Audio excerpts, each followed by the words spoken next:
Roll for Crit presents How to Play Luxor in 5 minutes or less or more. Luxor is the game of adventuring and treasure hunting in an ancient Egyptian temple, designed by Rudiger Dorn and published by Queen Games. Your goal in Luxor is to gain the most victory points, which you'll receive from acquiring treasures, scarabs, and other tokens, as well as moving your adventurers further along the board. Each player begins with 2 adventurers in their color placed upright on the starting space of the board, plus a scoring marker on the 0 space of the scoring track, and a hand of 5 basic cards from the main deck. Something important to note about your hand of cards is that you cannot rearrange it at any time. The order in which your hand is arranged when you receive it is the order it must stay in, so don't go repositioning or absent-mindedly shuffling them. On your turn, you'll begin by playing 1 card from your hand in order to move one of your adventurers, but you don't have access to all 5. Instead, you must choose either the rightmost or leftmost card available to you. The 3 in the middle can't be used until later.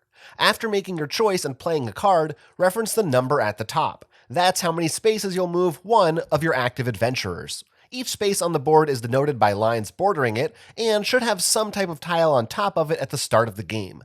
As the game goes on, some of those tiles will be removed. When moving an adventurer, skip over any empty spaces that don't hold tiles. For example, in this scenario, if playing a card that lets you move 3 spaces, you would move your adventurer 1, 2, 3, as so.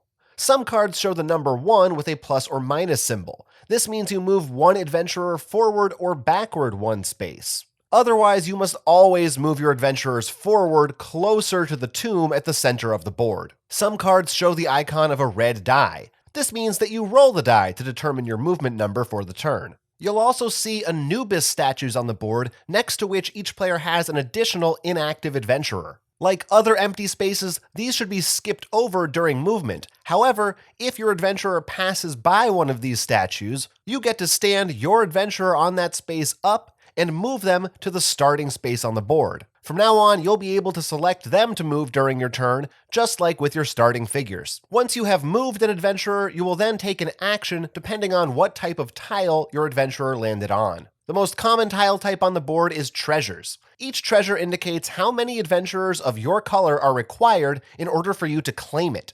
If you don't have enough, nothing happens that turn. If you do meet the requirement, you get to take the treasure and move your scoring marker a number of spaces forward as indicated in the corner of the tile. After removing a treasure, if there's an icon on that space, take a temple tile with the matching icon, flip it face up, and place it in that spot.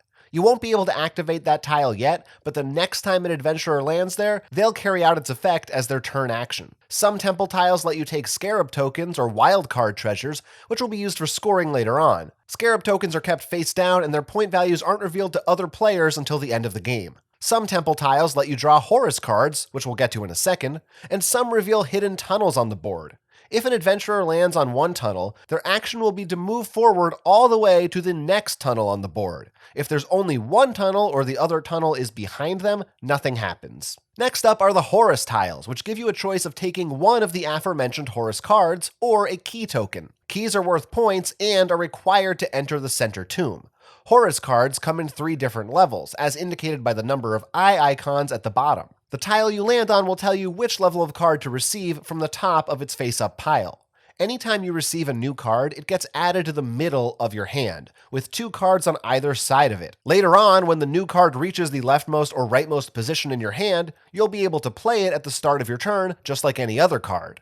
Horus cards work similarly to basic cards, but they have slightly more intricate ways of moving your adventurers. Some give you a range of numbers to choose between, some let you move all of your active adventurers simultaneously, then choose one of them to perform an action. This card lets you advance your adventurer who is currently in last place to the position of your second to last adventurer. And this one, after moving an adventurer, gives you a discount on treasure tiles, allowing you to take one even if you have one fewer adventurer there than the requirement states. Finally, back to the board, there are the Osiris tiles. When you land on one of these, simply move your adventurer a number of spaces forward equal to what the tile indicates. Remember to skip any empty spaces on your way. Then take the action of the tile you ended up on. After playing one card, moving one adventurer, and taking one action, you'll draw a new card from the main deck, placing it into the center of your hand. If you already received a Horus card during your turn, then skip this step. At the end of a turn, you should always have a total of 5 cards in hand.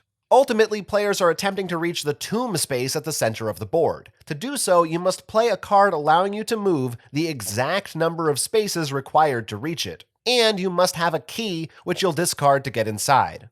The first adventurer there gets to take the higher value sarcophagus token, and the second adventurer there the lower value one. As soon as 2 adventurers are in the tomb, the game ends and scores are calculated. In addition to the points gained from treasures during the game, when the game ends, you'll also receive points for the following things: the scarab value printed on the wall next to each one of your active adventurers, sarcophagus, key, and scarab tokens, and sets of treasures. One set is made up of each of the 3 types of treasures, and you'll get more points the more sets you have. Wildcard treasures count as any one type, but a set needs at least one non-wild treasure to count. After adding all that up, whoever has the highest points total wins. In conclusion, play cards, move adventurers, claim treasures, and get it done first. That's Luxor in a nutshell. Did you get all that?